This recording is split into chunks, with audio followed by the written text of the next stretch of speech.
एकदम मन की बात आपको कह रहा हूं। मन की बात इसलिए कह रहा हूं कि मैं इतने दिन से आपको सुन रहा हूं।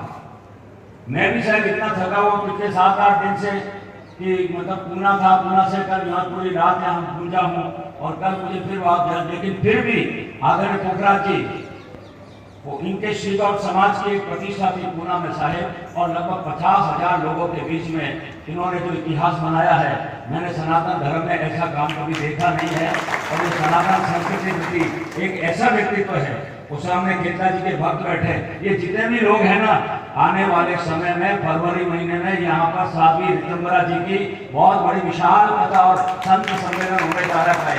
ये सब लोग उस आयोजन समिति के सदस्य हैं, हम इनके सेवक हैं। तो कहने का मतलब पाली की जो धरती है, आज धरती है संत सूरमा कवियां और विद्वानारी, कण कण में आगाथा गुंजे संता अर अवतारारी, वीरा मान राख्यो इंद्रो संत सवारिया सबरा काज, कविया कवित कया कर मासु गावी जय गीता में आज, हिवड़ो हरक हिरोड़ा ले। इस चातुर्मास को देख करके, इस चातुर्मास के आयोजन में तन मन धन लगाने वाले लोगों को देख करके ओम आचार्य की आत्मा कितनी खुश होती है।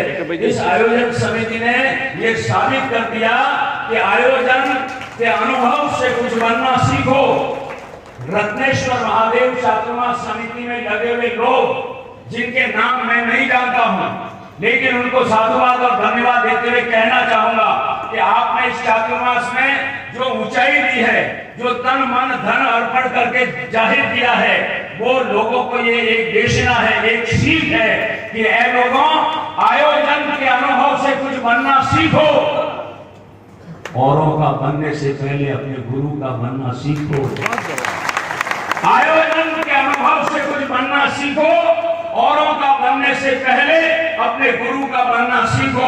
उजालों की परिभाषा तो मिलेगी किताबों में, उसे जानने के लिए इन लोगों की तरह तिल तिल बनकर, दीपक बनकर जलना सीखो।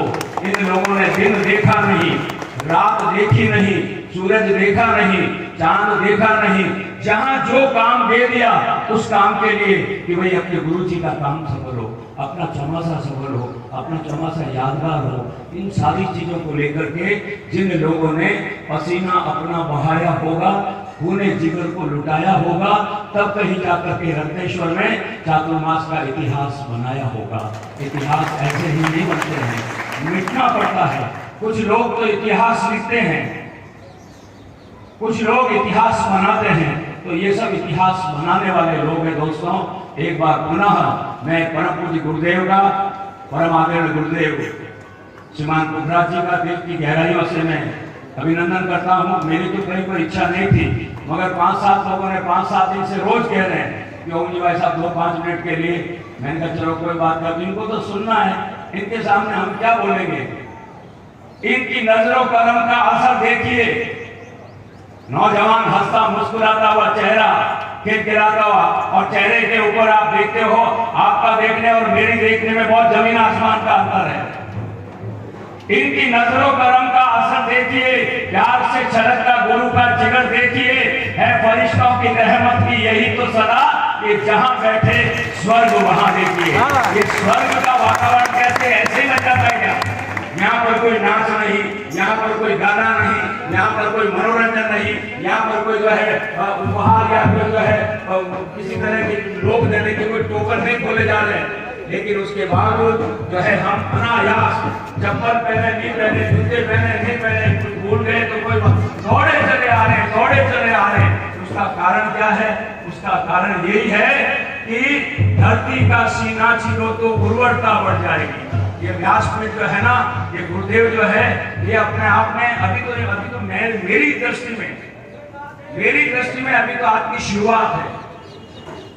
आगे आने वाला समय जो है, ये हिंदुस्तान के भाग के ऊपर अंतरराष्ट्रीय रामकृष्ण संप्रदाय ही नहीं, लेकिन सर्व भारत संत समुदाय के सिरमौर शिखर के ऊपर आपकी राजनीति होगी। क्योंकि आपका नॉलेज है, आपका ज्ञान है, और ज्ञान जो है ना, उसके लिए पूरी जवानी बिठानी पड़ती है। दोस्तों, आपका जिस तरह से स्वाध्याय है, आप रोज, अभी आज आप नवदा भक्ति के ऊपर बोल रहे हैं, मैं रोज आपको सुनता हूँ, हर भक्ति आपकी जो है सेटअप करके कागज पे नहीं, यही उतारा। और नवदा भक्ति के बारे में जो आपने विवेचन किया है, केवल 4 पंक्तियों में ओम आचार्य इसका सार देना चाहेगा कि भाव बिन भक्ति में जाकर सर झुकाया क्या हुआ। नवदा भक्ति का सार भाव बिन मंदिर में जाकर सर झुकाया क्या हुआ, और दिल के बहलाने को गाया और बिछाया क्या हुआ। क्या हुआ अगर मान पाने को किया कचुदान है, ओम कहता भाव बिन मिलता नहीं, नवदा भक्ति का भगवान है। अंदर के भाव है हमारे गुरु के प्रति। इसलिए गुरुदेव समग्र पालीवासियों की ओर से मैं आपका बहुत बहुत आभारी हूँ। और शायद पहली बार ऐसा हो रहा है कि एक संत 4 महीने तक बिना एक दिन भी रुके हुए, चाहे आपका स्वास्थ्य अनुकूल है, चाहे नहीं है, चाहे कोई काम है, चाहे नहीं है, लेकिन फिर भी सबसे प्रथम कर्तव्य है, उस कर्तव्य की पराकाष्ठा को आप पूरी कर रहे हैं। इसलिए ओम आचार्य आपको सैल्यूट करता है, आपको प्रणाम करता है, क्योंकि संतों की दुआओं से तस्वीर बदलती है, संतों की दुआओं से तस्वीर बदलती है, और चेहरे की तो रौनक या तौकीर बदलती है। हमने ये देखा है फकीरों के दरबार में, तन मन जो लुटाया तो तकदीर बदलती है।